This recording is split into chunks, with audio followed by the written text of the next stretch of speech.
Next up on the number one tea. Well, hello and welcome back to your virtual tea time. My name is Tori and I am your host. Today we have quite an episode. Today we have Tiffany Carter joining us. Hi, Tiffany. Hey. So just some background. When years ago, about 4 years ago, I came up with the idea for my 6-week signature course. And in this course, there's videos with a teaching professional and there's plans to help you go out there and practice and actually have a start to finish of a practice session and feel accomplished. And it's a 6-week program and you follow it, become a better golfer. So I had this idea in my head of that program years and years ago, and I had no idea how to execute it. I knew I needed help doing it because I had no idea. I didn't know how to make a video. I didn't know how to make a PDF. I didn't know how the videos should be outlined, nothing.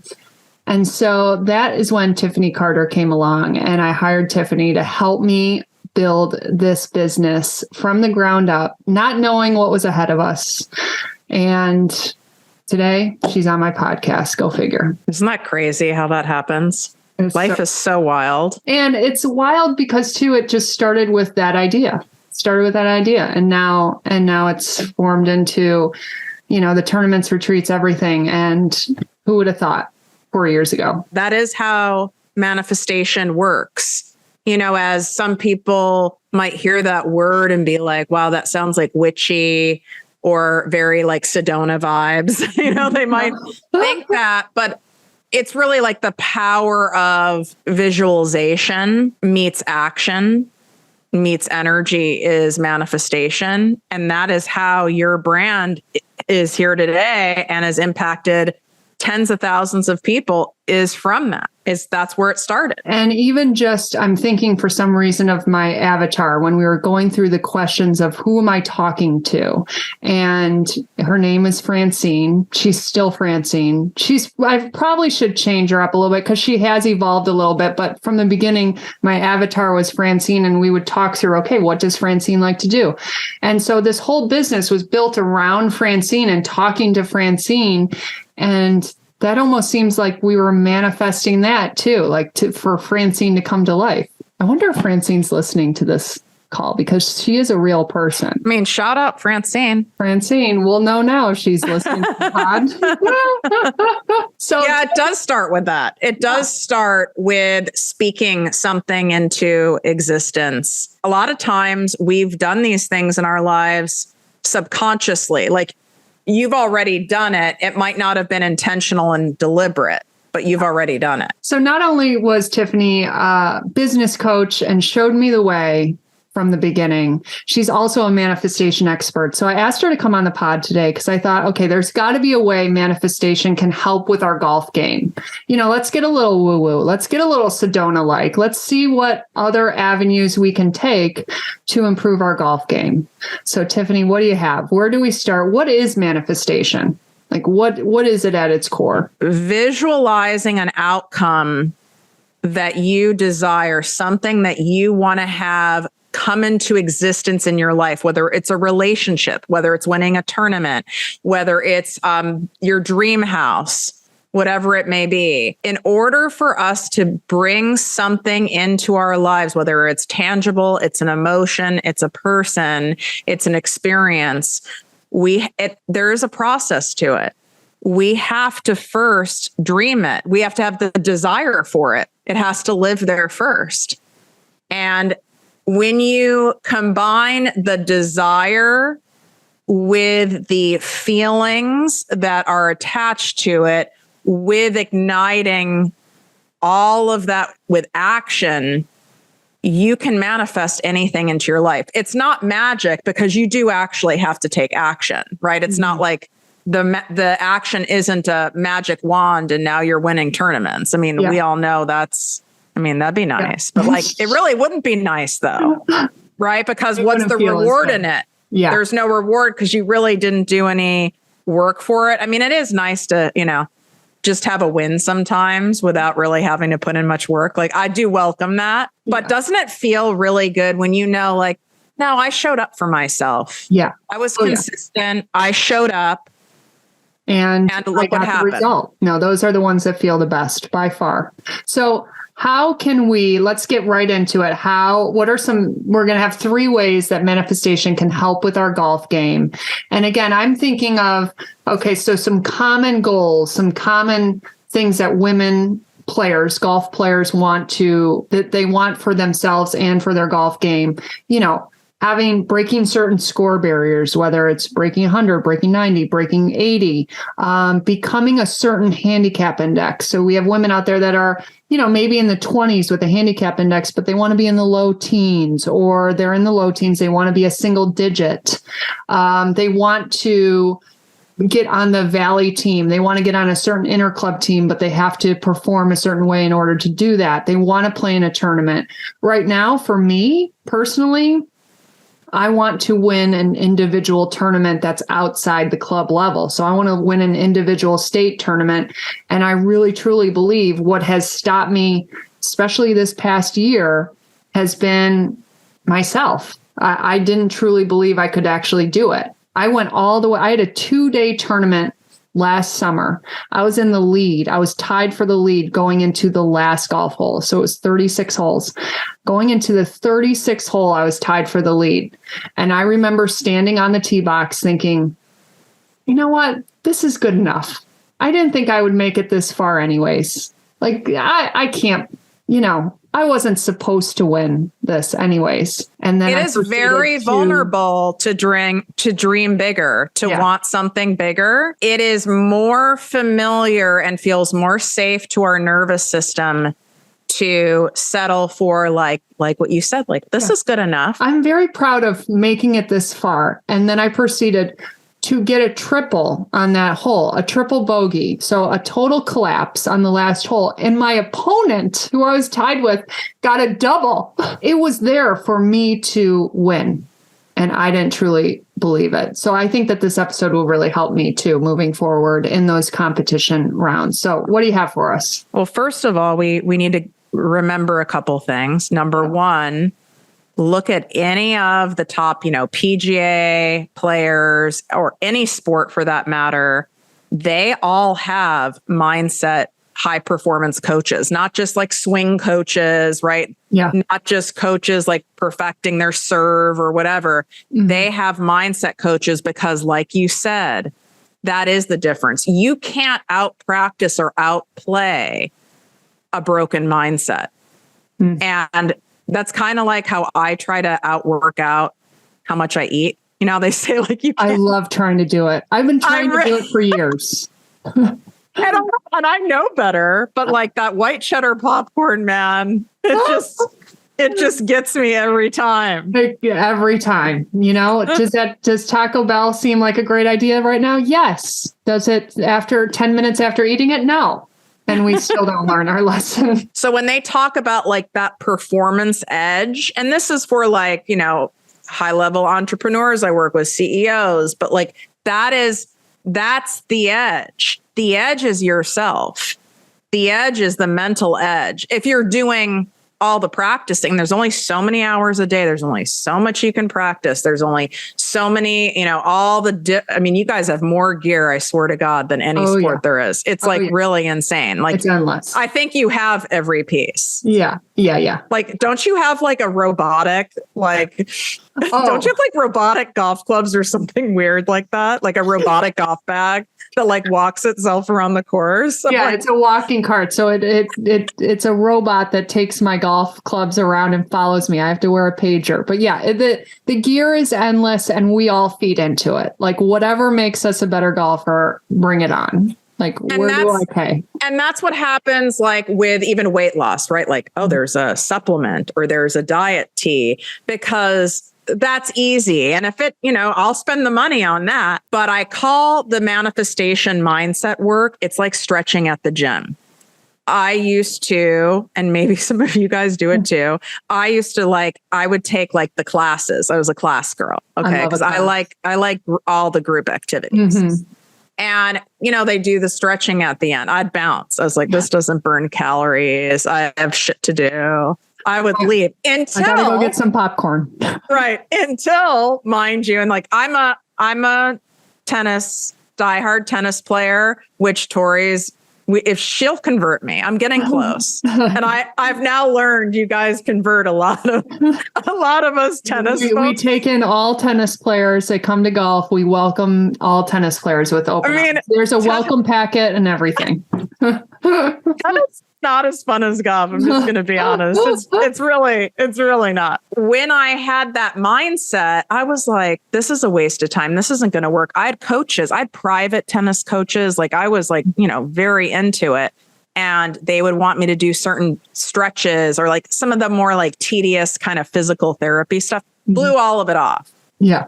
Until I experienced enough pain and the consequence of blowing something off that didn't seem fun, where I ruptured my S1L5 in a kickboxing class while I was wearing sunglasses in the class because I probably had cocktails the night before. And my personality, it was. I took these classes with sunglasses on. I'm like, I'd roll in like Saturday morning, take a class, then still didn't stretch. And even though I knew I popped something in that class, of course I kept going. I was like, I don't know what I did. I must have done something. Well, I had emergency surgery. I did something. Yeah. And some of us have to learn that the hard way. And you're experiencing right now, if you're hitting that like frustration point with your game and you've had like a losing streak or every time you go out to play. I mean, I know golfers that in my personal life that like will skip entire golf seasons because it was so miserable last summer that it is so painful emotionally and mentally that it's easier just to avoid it. If you are at that point or you don't know how you're going to get at that edge, your game is plateaued, the mindset is where it's at. It's just not sexy. It's not a special club. It's not hiring a certain swing coach. It's not that. It's stuff that you can do within yourself. And I'm going to break down just a simple way where you can implement this right away and you'll be able to see a difference. But just like stretching, you do it like once a week, like that's not going to cut it. Yeah. Yeah. I mean, I'd rather you do it once a week than not do it, but like, it's really not going to get you that far.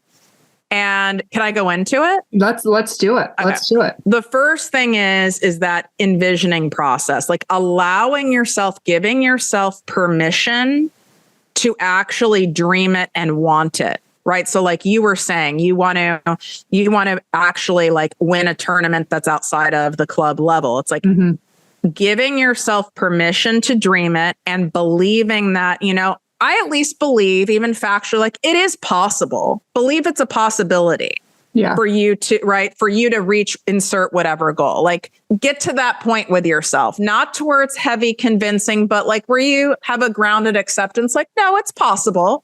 And look for evidence that it's possible. Maybe, other people who have done it. Start gathering like an evidence bank that it is possible, because we tend to look at evidence that it's not possible. And we spend a lot of time there, and then it becomes confirmation bias that it's not possible. And then because we keep seeing it's not possible, then of course it's not possible. Then we don't take the action towards it. And then it really isn't possible. Then we go, see, I knew I couldn't do it. I knew that was a stretch. Well, and I want to give an example of that with the golf game too. So you have putting, you have short game. So let's say chipping, and you have full swing, and you have your tee box shots. All four of those are different elements of your golf game, and you might be really good or advanced level on two of those items. Like you might be really good off the tee and you're an amazing putter. You can use that as evidence. Like, okay, I'm ahead of the game on those two things. I play my tee box shots and my putting like a 15 handicap, and I'm really a 25. And so I really just need to work on the other two items. Like, and then I'm already halfway there. And what I notice people do in sports that are heavily individualized. So I'm going to speak in the tennis world, and I know you guys will get it. Okay. So something that I have to catch myself still to this day, and my tennis coach just starts laughing now when I do it, is I even created an identity. I'm a terrible server. Well, if anyone's played tennis, it's kind of the most important shot. And I'm like, I'm a terrible server. So therefore I keep saying that in my head. I kind of joke about it to other people because it's my way of like leveling expectations because I'm insecure about it. Yeah. So it's my way of just like letting them know like, I'm not good at it. It's a coping mechanism. It totally is. But then what happens is all I do is keep focusing on the evidence that I'm a bad server. It doesn't matter that I'll sit there and do 100 serves a day, every single day, 7 days a week. There will be no progress because I've made it an identity. And I absolutely know golfers who do that, like you said, about those 4 areas. Like, I'm a terrible putter. Well, and I'm like that with the driver. But yes, you hear it a ton with the putter. So if you're out there saying you're a terrible putter, I suck at putting, I'll 3-putt that from 5 feet away. That is the same kind of thing. And I don't want you lying to yourself because that doesn't ever work. Saying, oh, I'm a top putter and I'm amazing at it. Like your mind knows that that's bullshit. So that's not going to work. But you can say something like, I'm working towards this, or I am seeing improvement. I am seeing improvement in this area, or speak to what you desire. I'm now focusing on improving my putting. Yes. And at least shift it a little bit. And you've got to catch yourself, and you might need to have accountability, like in any of, Tori's groups that you're part of, like share with someone in there, like, hey, hold me accountable. Cause it's a habit now that I say I'm a terrible putter. Like have a code word that's funny. So at least you laugh. Exactly. Right. Like pineapple, like something random. And then it's like, or, oh, there's like my coach goes, and there she goes again. And I start laughing. I'm like, and I rephrase it out loud. You can do it in your head, but I like to rephrase it out loud. And so we don't take on that identity. How could we ever switch out of that identity if we keep grinding it in and grinding it in? Yeah. So we've got to believe it's possible to get better, to improve that area, whatever your goal is, and start stacking that evidence consciously. Maybe you keep it in a journal. Maybe you keep it in your notes app. I can't keep too much in my head because I won't remember it. I do, as much as I'm not like a heavy, like journaler type person, which Tori likes because I didn't make her do it. I'm not either. I'd love to think I am, but I want it right. I buy all the journals exactly. and stuff. But you can even take Post-it notes and just keep adding to it, or your notes app on your phone. Like, it's like your little evidence bank where you need a reminder. You're like, oh, I have a friend who, wasn't good at this and she did get a lot better. So it is, how isn't it? Of course it's possible. Would you tell your kid or a friend's kid, like, no, you're going to be a crap putter for life. It's just how it is. Exactly. Of course not. So that's the first step to it. The second step gets a little weird, but the weird shit is what works. And this is what's taught to top-notch professional athletes, top-notch CEOs. I work with celebrities. Like this is the edge right here. I need you, whether it's when you're having your cup of coffee, you're brushing your teeth, you're in the shower, you're taking like a couple moments like to yourself at the course or in the ladies' locker room.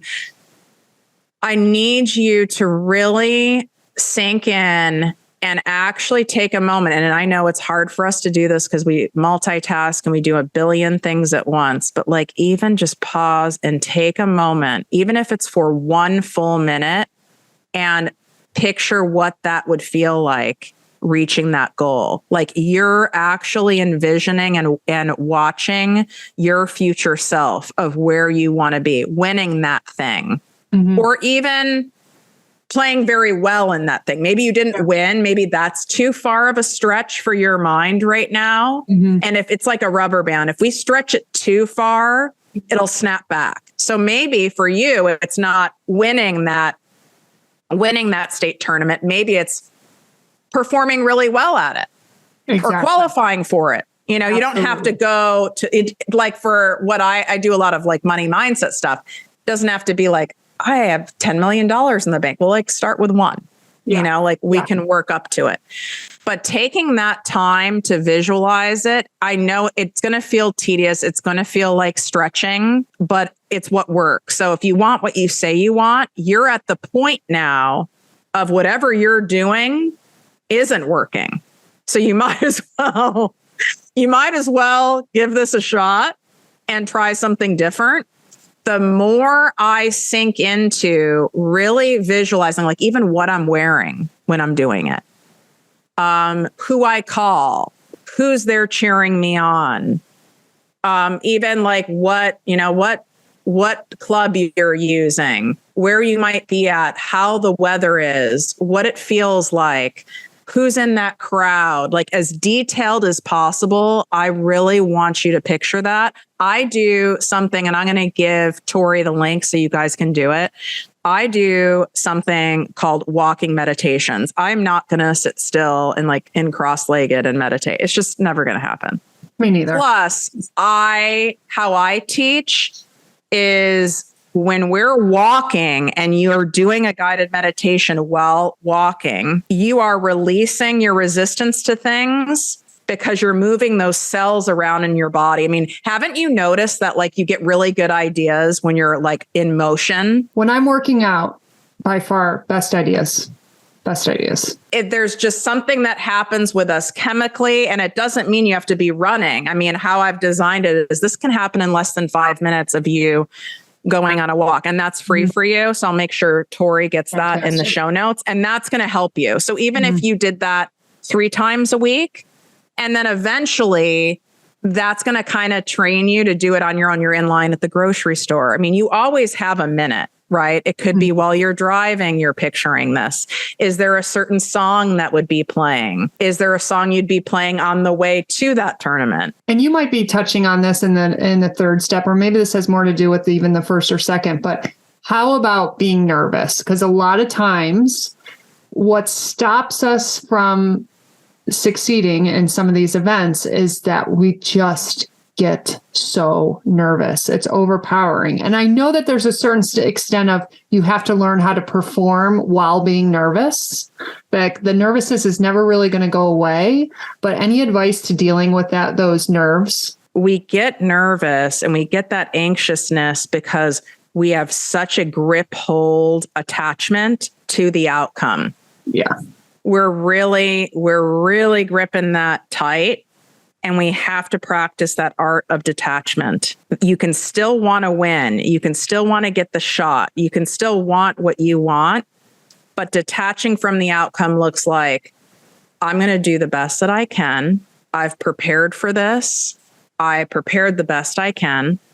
I'm going to give it what I've got and accept that that's the best and and surrender the rest. Yeah. And you have to detach from it because this isn't the end all be all. This isn't life or death, even though like your nervous system is feeling that way because it's all revved up. You've got to really practice that detachment. And even when you're thinking about that, like think about what it's like to release something, detach something. You're more fluid, you're less rigid. Your muscles are less tense. It affects you physically. And that does take practice. That is truly working a muscle. I mean, I get nervous. I'm diagnosed with an anxiety disorder. I'm highly medicated, if you haven't noticed. And I can get very anxious about a lot of things. Like when I go speak on stages, even though I'm very comfortable speaking, the nervousness is about my attachment to the outcome. I want them to like it. I want them to like me. What if they don't like it? What if they don't find value in it? What if it's not good enough? And then I go back to, okay, like, I go back to what I know? I know my heart's in the right place. I know that I have prepared with integrity, and done what I could do in my control up until this moment. And I have to trust in the rest. I have to release the rest. And I think that also is the key to why I practice consistently, or as consistent as I possibly can, because I now know I can go into an event, I can go into a tournament and really truly believe, okay, I've done everything I can do. So let's just see what happens. And it is a certain sense of detachment when you know and you truly believe I've done everything I can.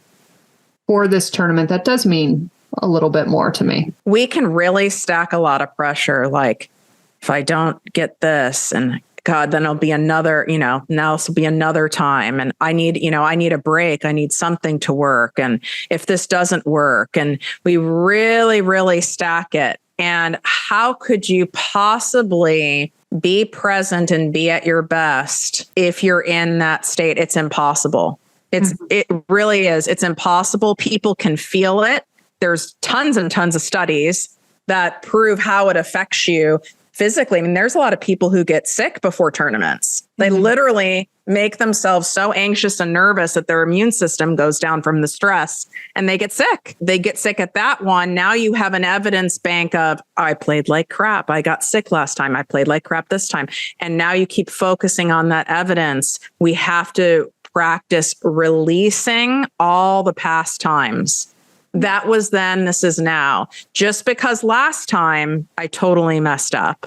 Like, let's say you genuinely you didn't really practice, and you have to kind of own it. Yeah.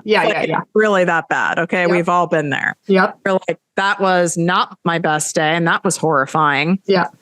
We have to release that and leave it in the past. That's a different day. That's a different time. It gets to be different. Even the very next day, it gets to be different. Mm-hmm. How many times have you watched any sporting event where one day a team played terrible, the next day they crush it? Oh yeah. And that's golf too. I mean, that is the epitome of golf. One day you can shoot a great score, but that doesn't guarantee you anything for the next round. Yeah. Golf is very tied to also what's going on in your life too. You know what I mean? Like, if you're in a stressful part of your life right now with other outside things, it's going to show up on the golf course. You see it with the PGA players. Yeah. I won't name any of them, but it's very obvious what can happen. And you have to release that too. You're fighting with your husband. You have drama with your kids. You just are like overworked, whatever it may be. Like, you're releasing it for now. If you want to pick it back up after that tournament, right? You can pick it back up. Absolutely. But really, and actually say it to yourself, like, I'm releasing this now. And like, some of you, it might work better for you to say it and also like visualize it being released. Like, it's that experience, that emotion, that event, your husband just being washed down, floating away. Floating away, is being slowly poisoned. Is going down that stream. Like, he gone. Yeah, you gotta picture that happening, and it gets to be different because it gets to be different. It gets to be different at any time, even from 1 hour to the next, it gets to be different. But when we clutch on to that attachment from the past, or we are clutched onto the attachment of the future, now we're not here in the present, and you're screwed. Yeah.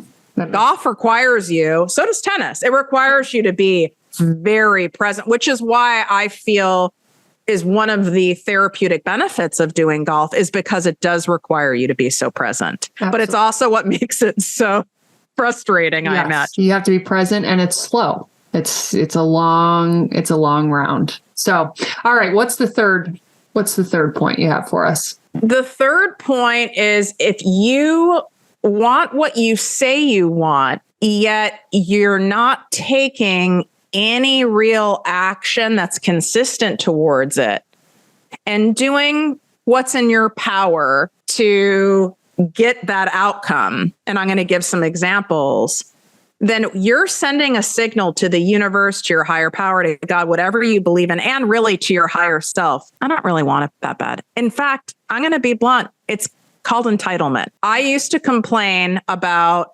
being like, I'd say this was another identity I had. I'm like not a flexible person. I'm stiff. Like I'm stiff as a board. I'd say a lot of stuff like that. Well, why would I be flexible when I refuse to stretch? Right? Like, so, but I would even complain about it, even in my own head, like, oh my God, I'm sore. I feel tight. I wish I was flexible. I look at these other people who are like so flexible. I wish I could be like that. Yet I wasn't willing to take the actions and do the work to get my desired result. So you're sending a signal to your higher self, to the universe, like, but you don't really want it that badly. And we don't even realize we're necessarily doing it. I didn't even realize I was doing that. We're insane. This is why it's so important to have coaches. This is why it's so important to have a community where it's a safe community where lovingly you guys can point that out to each other. Yeah. Because if you are standing in the picture frame, how could you see the whole picture? It's impossible. It's not going to happen. So taking those aligned, deliberate actions with the goal that you want, not half measures are going to get you half measured results. So what is the full measured action? And you might be resisting it because that feels uncomfortable. You could come up with excuses about time. You can come up with excuses about money. You can come up with all sorts of things. But the bottom line is, if you were to like list out what actions, all in actions, would you need to take to stack the odds in your favor that you're going to qualify and perform well, not even win, but perform well in a state tournament? I mean, I know that I would need to practice a certain amount of times a week, and it would have to be very intentional. So I'd have to have a plan at each of those practice sessions. And it would probably look like 4 to 5 times a week for a minimum of 45 minutes each. And I think that is doable with my schedule, like where my life, and it will also put me in the right direction of improving my game to win that tournament. And then we got to go one level deeper. What is going to set you up to be consistent and actually do those 4 practices a week when life gets in the way, when you're tired, when you don't feel like it? What action would you need to take to make sure you're going to follow through and show up on those days? So, I mean, again, so making that plan, one, and again, I use this as my little secret, or not really a secret, but this is what's helped me in the past, is putting it out there. So having that accountability of putting it out there to my social media audience, like, okay, I am going to start this 30-day program, which involves 5 practice plans a week, and I'm going to show you along the way. That's actually what helps me. And that is why, we made the membership site, and we're going to have that accountability in that way. There needs to be some sort of accountability. And I use my social media audience as my accountability. Yeah, because self-accountability, even for those of us who are highly disciplined, I'm quite a lazy person, but I am also a disciplined person, which I know sounds I really don't want to do many things, but I will make myself do things because I want certain results, if that makes sense. I am the same way. But the tedious stuff, if we use my serve as an example, like that does not sound fun. I'm going to go and like do 100 serves 7 days a week. That sounds terrible. It sounds terrible. And you're by yourself. It's terrible. Yeah. By yourself. I don't care if I have like great music playing. I don't care that I live in Los Angeles and the weather's amazing. Terrible.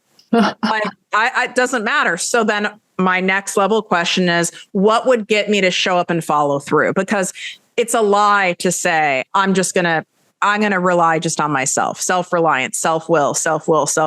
It's not going to happen. It only works for so long. You don't see any people at the top of their game and they tell you, oh, how did I do this? Self-will. Or by myself. It just isn't, that's not how it works. Yeah.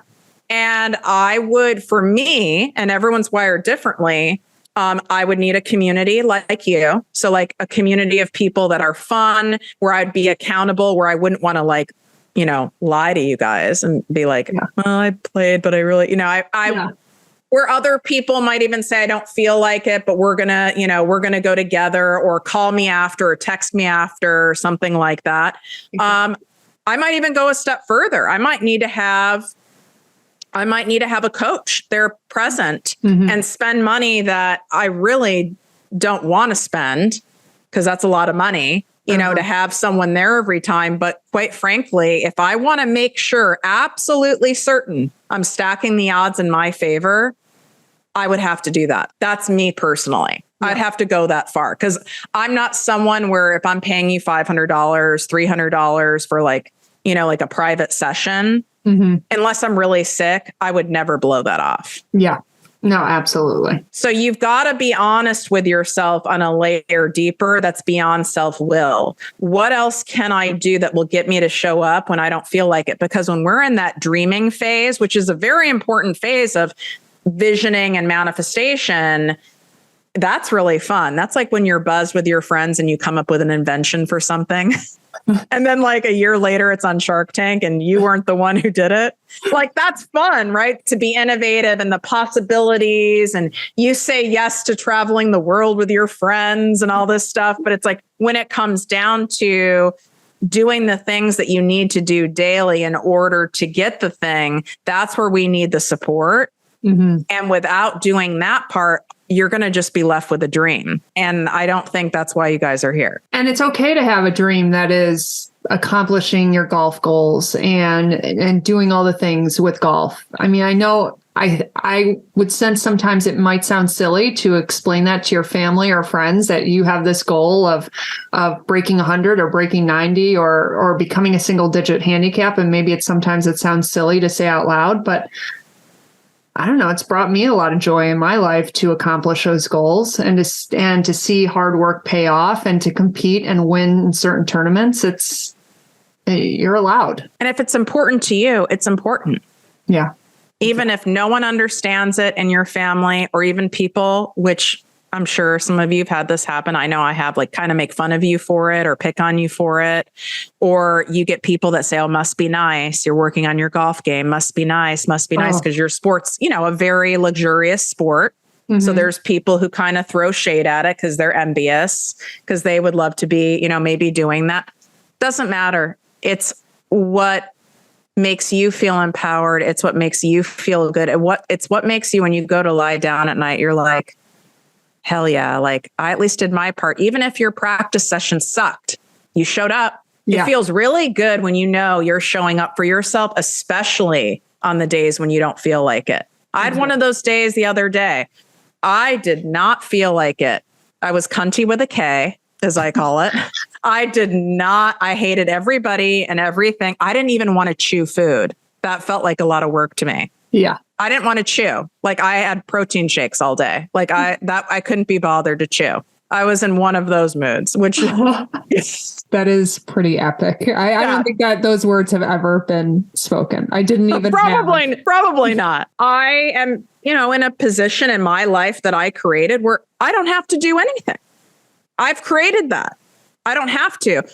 But that wouldn't have felt good. I showed up for myself in some capacity. Did I show up where I was like at my best? Of course I wasn't at my best, but I still showed up. Yeah. And how that felt at the end of the day was, even though it wasn't my best day, I didn't do my best, but I still showed up. No one can take that away from you. And that's where your evidence bank becomes so full. And that compound effect of showing up regardless, there is no way that doesn't give you the edge. Because guess what? 99% of people won't do it. And that is especially in golf. And that's why the same people win over and over and over again. It's the top 10%. They always win because they're the ones doing the work. They're the ones putting the time in. And I just want to touch on one of the points that Tiffany just made. Not every practice session, not every golf lesson, not every plan that you put out there is going to feel amazing. I go to practice sessions and I come out of it and think, I need to wipe that from my brain. Because everything felt bad. It just didn't feel bad, but at least I showed up and I gave it a shot. And you got to think some of the feel, a lot of golf is about feel. So as you putting those reps in, you're still getting feel from it. You're still feeling, okay, this felt really good. This didn't. This 60 or this using my 60 degree on this 20-foot chip shot, that's how it felt, opposed to the 30-foot chip shot. You're still gaining that feel in the back of your mind. Also, the law of polarity. How would you be able to know you played well or your practice that day went well if you didn't have bad days? Exactly. You have to experience those in order to experience the good. You don't get to have it any other way. It's like the yin yang, right? Dark and light. Yeah. You've got to have both and accept it as that and release it down the stream along with your husband. So just a reminder, what did you call it? The meditation walks, right? So we're going to have I call it my abundance walking series. So it's free audio series for you to be able to shift your mindset out of that place of being nervous, anxious, scared, stressed into a place of calm, grounded ease so that you can get in that spot in your physical nervous system and your brain in less than 5 minutes. Fantastic. So that's in the show notes. Where else can everyone find you, Tiffany? I'd say best place would be on Instagram at ProjectME with Tiffany. And then my podcast, if you're digging like the mindset stuff, my podcast is ProjectME, one word, with Tiffany Carter. That's in the show notes. You can Google it. It's on all the things. And if you really want to geek out on that stuff, it's a good place to go. I mean, Tori's listened to my show from almost the beginning. Like we said in the beginning of the show, we as golfers, we are looking for the edge. We're buying all the products. We're doing all the things. And this is just another element to bring into your game, to bring into your practice sessions, to bring into your golf being to make you a better golfer. And I loved every bit of it. Thank you, Tiffany, for being here today. You're welcome. Let me know when I can send over the welcome to golf packet when you're done with tennis. I'm terrified of you guys. I'm just letting you know. Like we need to have like a session. Maybe I need a coaching session on it. Wait, can you just give us some examples of why you're scared of coming to golf? Just so anyone that's listening that's in that beginner phase that kind of felt the same way, like what is it about golf that you find intimidating? Okay. So one is I've been playing tennis since high school, so I'm familiar with it and I have confidence around it. So it's starting something new from scratch where I feel like an idiot and I don't even know the terminology. I don't even know all the rules, like all the verbiage and stuff. And I'm it's awkward. It's vulnerable. I feel stupid. So there's that element. Yep, the second element is being someone who's a speaker, working with high level corporate people, I'm around golf players all the time. And you guys kind of complain a lot about your game. Oh my God, we do. We totally do. I hear it. And I hear it all the time. And I was like, oh my God, you play. I am you play all the time. And you're saying how bad it was. And and I was like, oh my God, it would take me 50 years to even be able to enjoy it. Something that happens when you're done playing golf, whether it's 9 holes, 18 holes, or maybe even a practice session, the common question you get is, oh, how'd you play? How was it out there? And I make it a point to never say anything negative. I don't care if I shoot 105. I'm saying, oh, it was fantastic. What a great day. Because you do hear 98% of the time when you ask someone, how'd you shoot today? They'll say shit or, something along those lines. Exactly. And they give the whole detailed lowdown. They got to go through the flags. They got to tour the flags, as they call it. They're going to. And I'm like, oh my God. I'm like, this sounds like a heavy sport, man. I don't know how I'm going to do. Maybe that's why you have the drink cart that comes around. I know, exactly. Well, there is joy to be had, but it is very funny coming from that angle. And you know what? We can do better. As all the listeners listening, we can do better. We can respond better to how our game went today, because there's a lot more to it than just golf. And that's why I always say that. So, Tiffany, thanks for being on today. Look at the show notes to connect with her further.